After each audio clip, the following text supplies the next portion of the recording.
ಮೀಸಲಾತಿ ಐಕ್ಯ ಹೋರಾಟ ಜಿಲ್ಲಾ ಸಮಿತಿ ರಾಯಚೂರು ವತಿಯಿಂದ ಕಾಂಗ್ರೆಸ್ ಸರ್ಕಾರದ ವಿರುದ್ಧ ಒಳ ಮೀಸಲಾತಿ ಜಾರಿಗಾಗಿ ಒತ್ತಾಯಿಸಿ ಮಾರ್ಚ್ 11ರಂದು ರಾಯಚೂರು ಬಂದ್ಗೆ ಕರೆ ನೀಡಲಾಗಿದ್ದು, ಈಗಾಗಲೇ ಎಲ್ಲ ವ್ಯಾಪಾರ ವಹಿವಾಟು ಸಂಘ ಸಂಸ್ಥೆ ಹೋಟೆಲ್ ಸೇರಿದಂತೆ ಎಲ್ಲರಿಗೂ ಮನವಿ ಮಾಡಿಕೊಳ್ಳಲಾಗಿದ್ದು, ಎಲ್ಲರೂ ಈ ಒಂದು ಬಂದ್ಗೆ ಬೆಂಬಲ ಸೂಚಿಸುವ ಒಂದು ಭರವಸೆಯನ್ನು ನೀಡಿದ್ದಾರೆ ಎಂದು ಹೋರಾಟಗಾರರು ಮಂಗಳವಾರ 1 ಗಂಟೆಗೆ ತಿಳಿಸಿದ್ದಾರೆ. ಇನ್ನು ಈ ಒಂದು ಬಂದ್ನಿಂದ ಸಾರಿಗೆ ಇಲಾಖೆ ಬಸ್ಗಳು ಕೂಡ ರಸ್ತೆಗೆ ಇಳಿಸದಂತೆ ಇಲಾಖೆ ಅಧಿಕಾರಿಗಳಿಗೆ ಮನವಿ ಮಾಡಿಕೊಂಡಿದ್ದೇವೆ ಎಂದು ಹೇಳಿದ್ದು, ನಾಳೆ ಬೆಳಗ್ಗೆ 6 ಗಂಟೆಯಿಂದಲೇ ಬಂದ್ ಆರಂಭವಾಗಲಿದ್ದು 3 ಗಂಟೆಯವರೆಗೂ ಯಾವುದೇ ರೀತಿ ವ್ಯಾಪಾರ ವಹಿವಾಟು ಬಸ್ ಓಡಾಟ ಇರುವುದಿಲ್ಲ ಎಂಬ ಮಾತನ್ನು ಹೋರಾಟಗಾರರು ಹೇಳಿದ್ದಾರೆ.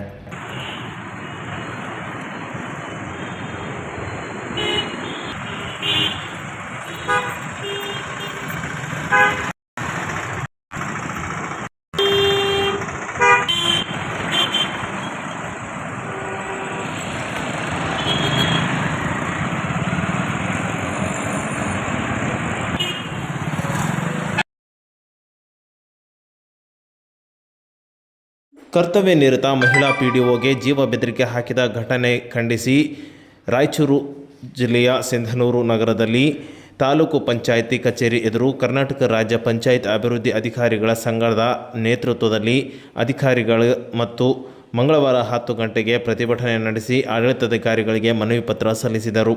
ಜೇವರ್ಗಿ ತಾಲೂಕಿನ ನೆಲೋಗಿ ಗ್ರಾಮ ಪಂಚಾಯಿತಿಯಲ್ಲಿ ಪಿಡಿಒ ಆಗಿ ಸೇವೆ ಸಲ್ಲಿಸುತ್ತಿರುವ ಇಮ್ತಾಜ್ ದಾಪೂರ್ ಅವರಿಗೆ ನಿಂಗಪ್ಪ ಎಂಬುವರು ಕರೆ ಮಾಡಿ ಜೀವ ಬೆದರಿಕೆ ಹಾಕಿದ್ದಾರೆ ಎಂದು ಆರೋಪಿಸಲಾಗಿದೆ. ಆರೋಪಿತರನ್ನು ತಕ್ಷಣ ಬಂಧಿಸಿ ಕಾನೂನು ಕ್ರಮ ಕೈಗೊಳ್ಳಬೇಕು ಎಂದು ಒತ್ತಾಯಿಸಿದೆ.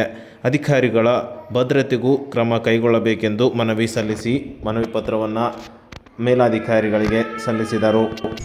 ಜೀವ ಬೆದರಿಕೆ ಹಾಗೂ ರಕ್ಷಣೆ ಕಲಬುರಗಿ ಜಿಲ್ಲೆಯ ಜೇವರ್ಗಿ ತಾಲೂಕಿನ ನೆಲೋಗಿ ಗ್ರಾಮ ಪಂಚಾಯಿತಿಯ ಪಿಡಿಒ ಕರ್ತವ್ಯ ನಿರ್ವಹಿಸುತ್ತಿರುವ ಶ್ರೀಮತಿ ಇಮ್ತಿಯಾಜ್ ಮಮತಾಪುರ್ ಅವರಿಗೆ ಸ್ಥಳೀಯ ನಿವಾಸಿ ಲಿಂಗಣ್ಣ ಎಂಬಾತನು ಅತ್ಯಂತ ಅಸಭ್ಯವಾಗಿ ನಿಂದಿಸಿ, ನೀನು ಹೊರಗಡೆ ಬಂದ ತಕ್ಷಣ ನಿನ್ನನ್ನು ಕೊಲೆ ಮಾಡುತ್ತೇನೆ ಎಂದು ಬಹಿರಂಗವಾಗಿ ಕೊಲೆ ಬೆದರಿಕೆ ಹಾಕಿದ್ದಾನೆ. ಈ ಘಟನೆಯು ಇಡೀ ಇಲಾಖೆಯ ಅಧಿಕಾರಿಗಳ ಆತ್ಮಸ್ಥೈರ್ಯವನ್ನು ಕುಗ್ಗಿಸಿದ್ದು, ನೆಲೋಗಿ ಪೊಲೀಸ್ ಠಾಣೆಯಲ್ಲಿ ದಾಖಲಾಗಿರುವ ದೂರಿನ ಅನ್ವಯ ಆರೋಪ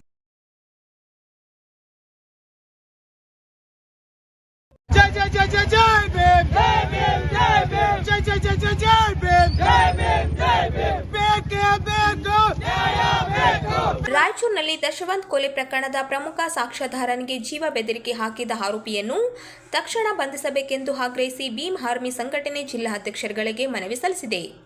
ಜಿಲ್ಲಾಧಿಕಾರಿ ಕಚೇರಿ ದೃಶ್ಯ ಮನವಿ ಸಲ್ಲಿಸುವ ದೃಶ್ಯ. ಭೀಮ್ ಆರ್ಮಿ ಮುಖಂಡರು ರಾಯಚೂರು ಜಿಲ್ಲೆಯಲ್ಲಿ ನಡೆದ ದಶವಂತ್ ಅಲಿಯಾಸ್ ತಾಯಪ್ಪ ಕೊಲೆ ಪ್ರಕರಣಕ್ಕೆ ಸಂಬಂಧಿಸಿದಂತೆ ಆರೋಪಿಗಳ ವಿರುದ್ಧ ಕ್ರಮ ಕೈಗೊಳ್ಳುವಂತೆ ಭೀಮ್ ಆರ್ಮಿ ಸಂಘಟನೆ ಒತ್ತಾಯಿಸಿದೆ.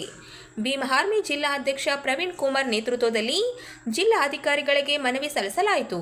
2025 ಸೆಪ್ಟೆಂಬರ್ 27ರಂದು ಅರ್ಜಿನವಾಡ ಪ್ರದೇಶದ ನಿವಾಸಿ ದಶವಂತ್ ಅವರನ್ನು ದುಷ್ಕರ್ಮಿಗಳು ಹಲ್ಲೆ ನಡೆಸಿ ಕೊಲೆ ಮಾಡಿದ ಪ್ರಕರಣಕ್ಕೆ ಸಂಬಂಧಿಸಿದಂತೆ ಬಿ ತಿಮ್ಮಾರೆಡ್ಡಿ ಸೇರಿದಂತೆ ಕೆಲವರ ವಿರುದ್ಧ ಮಾರ್ಕೆಟ್ ಯಾರ್ಡ್ ಪೊಲೀಸ್ ಠಾಣೆಯಲ್ಲಿ ಪ್ರಕರಣ ದಾಖಲಾಗಿತ್ತು. ನಂತರ ಈ ಪ್ರಕರಣದಲ್ಲಿ ಆರೋಪಿತರಿಗೆ ಉಚಿತ ನ್ಯಾಯಾಲಯದಿಂದ ಷರತ್ತುಬದ್ಧ ಜಮೀನು ಮಂಜೂರಾಗಿತ್ತು.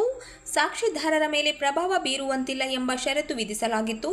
ಆದರೆ ಇತ್ತೀಚೆಗೆ ಪ್ರಕರಣದ ಪ್ರತ್ಯಕ್ಷ ಸಾಕ್ಷಿದಾರ ವರುಣ್ ಕುಮಾರ್ ಅವರನ್ನು ರಾಯಚೂರು ನಗರದ ಎರ್ಮರ್ಸ್ ಸಮೀಪದ ಕೆಐಡಿಬಿ ಬಡಾವಣೆಯಲ್ಲಿ ಆರೋಪಿಯಾದ ಬಿ ತಿಮ್ಮಾರೆಡ್ಡಿ ತಡೆದು ನಿಲ್ಲಿಸಿ ಹಲ್ಲೆ ನಡೆಸಿ ಜಾತಿ ನಿಂದನೆ ಮಾಡಿದ್ದು ಹಾಗೂ ಸಾಕ್ಷಿ ಹೇಳಬಾರದು ಎಂದು ಜೀವ ಬೆದರಿಕೆ ಹಾಕಿದ್ದಾರೆ ಎಂದು ಆರೋಪಿಸಲಾಗಿದೆ.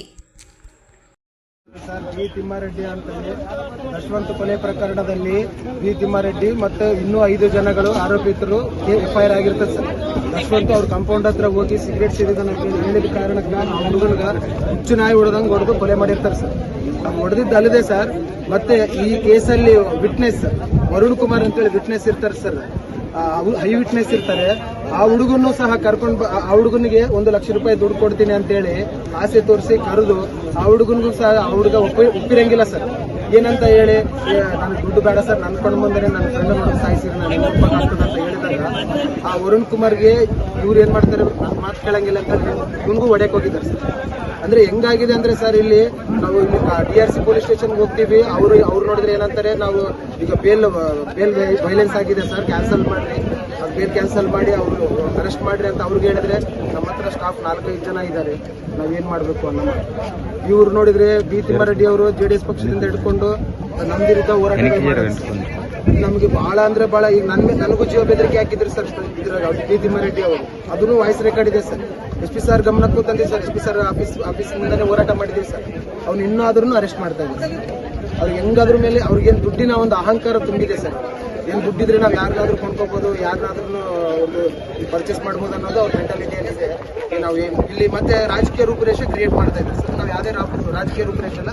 ಇದೇ ಯಶವಂತ್ ಅನ್ನೋನು ನಮ್ಮ ಕಾರ್ಯಕರ್ತ ಸರ್. ಈಗ ನಮ್ಮ ಹತ್ರ ಬಂದು ಜಾಂಡ ಹಿಡ್ಕೊಂಡು ನಮಗೋಸ್ಕರ ಹೋರಾಟ ಮಾಡಿದ ಹುಡುಗ ಸರ್. ಈ ಹುಡುಗನ ಕೊಲೆ ಮಾಡಿದ್ದಾರೆ ಅಂತೇಳಿ ನಾವು ಸೀರಿಯಸ್ ಆಗಿ ಅವ್ರನ್ನ ಬಂಧಿಸಬೇಕಂತೇಳಿ ನಾವು ಇಷ್ಟು ದಿನದಿಂದ ಹೋರಾಟಗಳು ಮಾಡ್ತಾ ಇದ್ದೀವಿ ಸರ್. ಯಾವುದೇ ರೀತಿ ಇಲ್ಲಿವರೆಗೂ ಆಕ್ಷನ್ ತಗೊಂಡಿಲ್ಲ.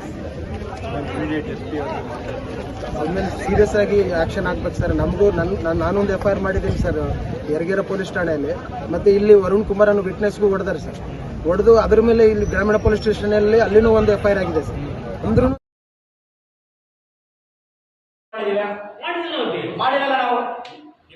ಒಳ ಮೀಸಲಾತಿ ಜಾರಿಗೆ ಒತ್ತಾಯಿಸಿ ನಡೆಯುತ್ತಿರುವ ಮಾರ್ಚ್ 11 ರಾಯಚೂರು ಬಂದ್ಗೆ ಮಾದಿಗ ದಂಡೋರ ಸಂಪೂರ್ಣ ಬೆಂಬಲ ನೀಡಿ ಸರ್ಕಾರ ವಿರುದ್ಧ ಹಣಕು ಶವಯಾತ್ರೆ ಹಾಗೂ ಮಾರ್ಚ್ 12ರಂದು ಬೆಂಗಳೂರಿನ ಹೋರಾಟದಲ್ಲಿ ಪಾಲ್ಗೊಳ್ಳಲಾಗುವುದು ಎಂದು ಮಾದಿಗ ಮೀಸಲಾತಿ ಹೋರಾಟ ಜಿಲ್ಲಾ ಸಮಿತಿ ಜಿಲ್ಲಾ ಅಧ್ಯಕ್ಷರಾದ ಮಾನಪ್ಪ ಮೇಸ್ತಿ ಹೇಳಿದರು.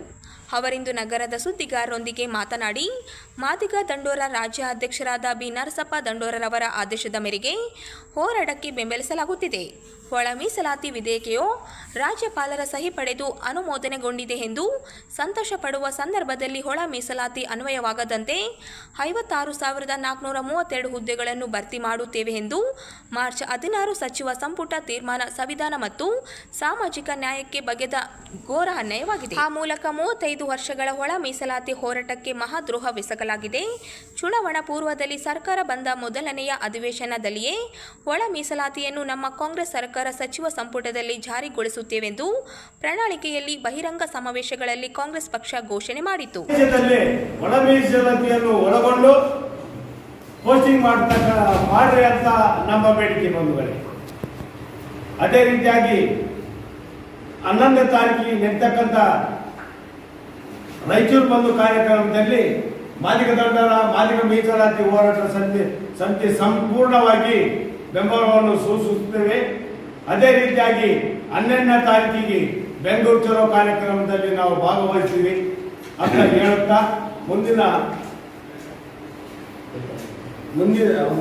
ಮುಂದಿಂದು ನಮ್ಮ ದೋಳಯ್ಯವರು ಅಧ್ಯಕ್ಷರು ಮತ್ತು ಜಿಲ್ಲಾ ಯೋಜನೆ ಅಧ್ಯಕ್ಷರು ಹೋರಾಟದಲ್ಲಿ ತಿಳಿಸಿದ್ದಾರೆ.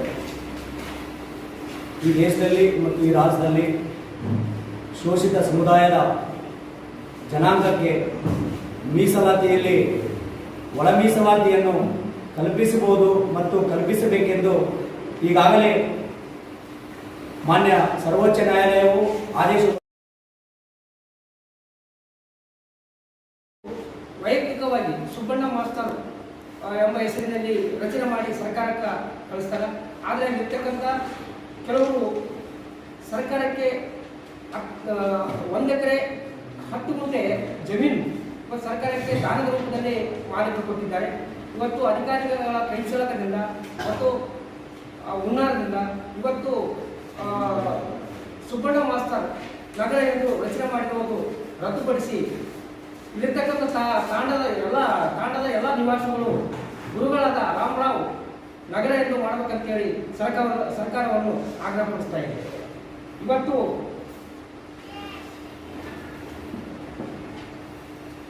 ಭೂ ಮಾಲೀಕರು 1 ಎಕರೆ 10 ಗುಂಟೆ ಜಮೀನು ಕೊಟ್ಟರೂ ಕೂಡ ಇವತ್ತು ಅವರಿಗೆ ಪಂಚನಾಮೆ ಮಾಡುವ ಸಂದರ್ಭದಲ್ಲಿ ಕಂದಾಯ ನಿರೀಕ್ಷಕರಾಗಿರ್ಬೋದು, ಆಡಳಿತಾಧಿಕಾರಿಯಾಗಿರ್ಬೋದು, ಸರ್ಕಾರದ ಮಾರ್ಗದರ್ಶನ.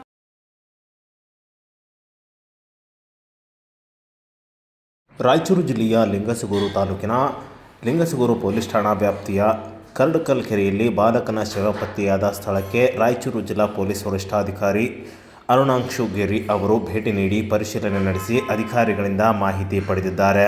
ಘಟನೆಗೆ ಸಂಬಂಧಿಸಿದಂತೆ ಲಿಂಗಸಗೂರು ಪೊಲೀಸ್ ಠಾಣೆಯಲ್ಲಿ ತಂದೆ ಬಸವರಾಜ್ ಎಂಬುವರು ದೂರು ಸಲ್ಲಿಸಿದ್ದಾರೆ. ಲಿಂಗಸಗೂರು ಪೊಲೀಸರು ಪ್ರಕರಣ ದಾಖಲಿಸಿಕೊಂಡಿದ್ದು ತನಿಖೆಯನ್ನು ಆರಂಭಿಸಲಾಗಿದೆ. ಇನ್ನು ಘಟನೆ ವಿರುದ್ಧ ಸಾಕಷ್ಟು ರೀತಿಯಲ್ಲಿ ಊಹಾಪೋಹಗಳು ತೆರೆದಿದ್ದು ಘಟನಾ ಸತ್ಯಾಸತ್ಯತೆ ಪೊಲೀಸ್ ತನಿಖೆಯಿಂದಲೇ ಹೊರಬೀಳಬೇಕಿದೆ. 9 ಮಾರ್ಚ್ 2026 ರಂದು ಬಸವರಾಜ್ ಅವರು ಒಂದು ಗಣಕೀಕೃತ ಒಂದು ದೂರು ಕೊಡ್ತಾರೆ. ಈ ಅವರ ಮಗನನ್ನು ಅವರೇ ಸ್ನೇಹಿತರೆ ಕೊಲೆ ಮಾಡಿ ಅವರನ್ನು ಕರಡಕಲ್ ಕೆರೆ ಲಿಂಗಸೂಗೂರು ಅಲ್ಲಿ ಅವ್ರನ್ನ ಹಾಕಿರುತ್ತಾರೆ. ಇದರ ಪ್ರಯುಕ್ತ ನಾವು ಒಂದು ಪ್ರಕರಣ ದಾಖಲಿಸಿ ಲಿಂಗಸೂರು ಪೊಲೀಸ್ ಠಾಣೆಯಲ್ಲಿ, ತದನಂತರ ಅವರ ತಂದೆಯವರ ಜೊತೆ ಬಂದು ಇಲ್ಲಿ ಬಾಡಿಯನ್ನು ರಿಕವರ್ ಮಾಡಿ ಆಸ್ಪತ್ರೆಗೆ ತಗೊಂಡೋಗಿ ಪೋಸ್ಟ್ಮಾರ್ಟಮ್ ಮಾಡಿದ್ದೇವೆ. ಮತ್ತು ತನಿಖೆಯನ್ನು ಮುಂದುವರಿಸಿದ್ದೇವೆ. ತನಿಖೆಯಲ್ಲಿ ಬಂದಿರುವ ಆಪಾದನೆ ಕುರಿತು ಯಾರು ತಪ್ಪು ಮಾಡಿದ್ದಾರೆ ಅವರ ಮೇಲೆ ಕಠಿಣ ಕಾನೂನು ಕ್ರಮ ಕೂಡ ಕೈಗೊಳ್ತೀವಿ. ತನಿಖೆಯು ಮುಂದುವರಿಯುತ್ತೆ.